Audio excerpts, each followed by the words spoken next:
Assalamualaikum warahmatullahi wabarakatuh. Perkenalkan, nama saya Zandria Abdillah dari jurusan Manajemen Bisnis Syariah dengan NIM 2310101168. Pada video kali ini, aku akan menjelaskan tentang penyebaran agama Islam di Indonesia beserta kerajaan-kerajaan Islam yang ada di Indonesia.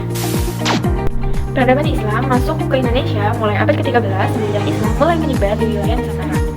Islam mulai menyebar di wilayah Nusantara melalui berbagai proses. Yang pertama ada proses perdagangan, dakwah, dan juga pernikahan. Tentang proses perdagangan, pada awal abad ke-7 hingga abad ke-16, Indonesia merupakan salah satu pusat perdagangan internasional yang strategis.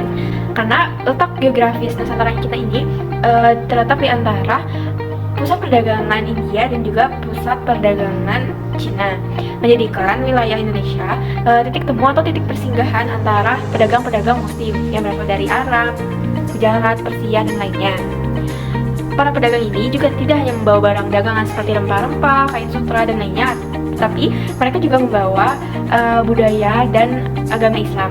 Kota-kota pelabuhan yang menjadi pusat perdagangan muslim seperti di Aceh, Malaka, Gresik, dan Tuban yang mengalami kemakmuran ekonomi menjadikan minat para penduduk lokal untuk bergabung dan belajar dari komunitas Islam.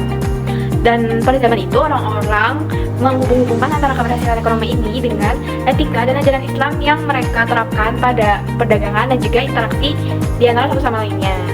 Yang kedua yaitu proses dakwah. Dakwah Islam di Indonesia dilakukan dengan cara adaptif dan inovatif sehingga berhasil menyebar dengan secara luas dan juga mendalam. Proses dakwah Islam ini disebarkan oleh para ulama dan pendakwah serta para wali songo, dan mereka mempunyai cara tersendiri untuk menyebarkan agama Islam tersebut. Untuk para ulama dan pendakwah yang berasal dari Timur Tengah, India, dan wilayah lainnya, mereka menyebarkan Islam dengan cara membangun pesantren atau madrasah sebagai pusat pendidikan agama. Sedangkan para wali songo yang berasal dari Pulau Jawa, mereka menyebarkan agama Islamnya melalui pendekatan budaya lokal, termasuk menggunakan kesenian seperti pertunjukan wayang, bermain gamelan, dan pertunjukan kesenian lainnya.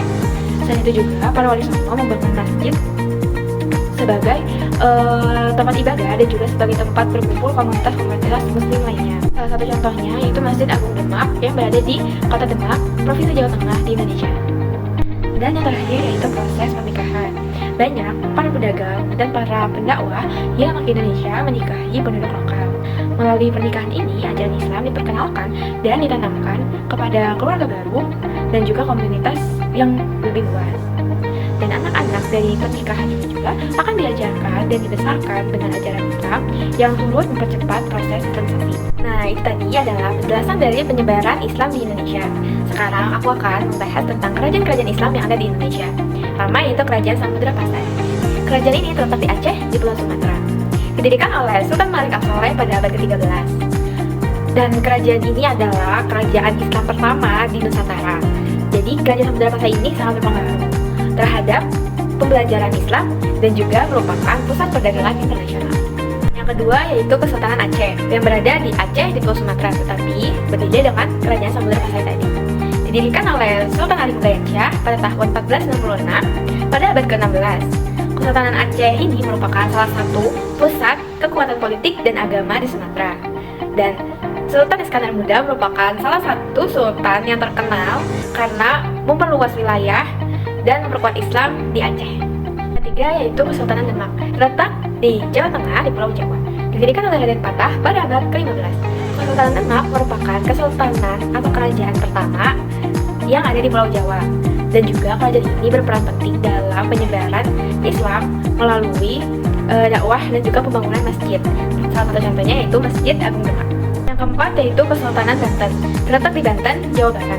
Didirikan pada abad ke-16 pada tahun 1527. Kesultanan Banten adalah salah satu kerajaan Islam yang kuat di Jawa Barat. Didirikan oleh Sultan Maulana Hasanuddin, dan kerajaan ini memainkan peran penting dalam perdagangan rempah-rempah serta penyiaran Islam di Jawa Barat. Yang kelima yaitu Kesultanan Mataram Islam, terletak di Yogyakarta, Jawa Tengah. Didirikan oleh Panembahan Senopati pada akhir abad ke-16. Kerajaan Mataram Islam ini memainkan peran penting dalam menyebarkan Islam di pedalaman Jawa dan juga terkenal dengan kekuatan militernya dan konflik dengan VOC Belanda. Yang keenam yaitu Kesultanan Ternate dan Tidore. Kesultanan Ternate dan Tidore ini berada di Maluku Utara, didirikan pada abad yang sama, yaitu pada abad ke-13, tetapi didirikan oleh orang berbeda.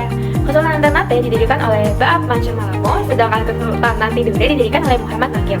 Kesultanan Ternate adalah kerajaan Islam tertua di Nusantara, tapi bukan yang paling tua, merupakan salah satu kerajaan Islam tertua di Nusantara, dan juga merupakan pusat perdagangan rempah-rempah. Sedangkan Kesultanan Tidore merupakan kesultanan yang sangat berpengaruh di Maluku karena memiliki kekuatan politik dan juga ekonomi yang besar. Terkadang Kesultanan Ternate dan Tidore ini sama-sama bersaing, tapi juga kadang sama-sama bekerja sama dalam menghadapi masalah eksternal seperti melawan Portugis dan Belanda. Yang ketujuh, yang terakhir, yaitu Kerajaan Makassar atau yang disebut juga dengan Gua Talo. Terletak di Sulawesi Selatan, didirikan oleh Sultan Alauddin pada abad ke-16 setelah penyatuan Kerajaan Gua dan Kerajaan Talo. Kerajaan Gua dan Talo merupakan dua kerajaan besar di Sulawesi Selatan yang bersatu dan kemudian dikenal dengan Kesultanan Makassar. Kerajaan ini merupakan pusat perdagangan dan juga penyebaran Islam di kawasan Indonesia bagian timur. Itu dia penjelasan dari kerajaan-kerajaan Islam di Indonesia. Sekian yang bisa saya sampaikan tentang peradaban Islam di Indonesia. Kurang lebihnya mohon maaf. Wabillahi taufiq wal hidayah. Wassalamualaikum warahmatullahi wabarakatuh. Dadah.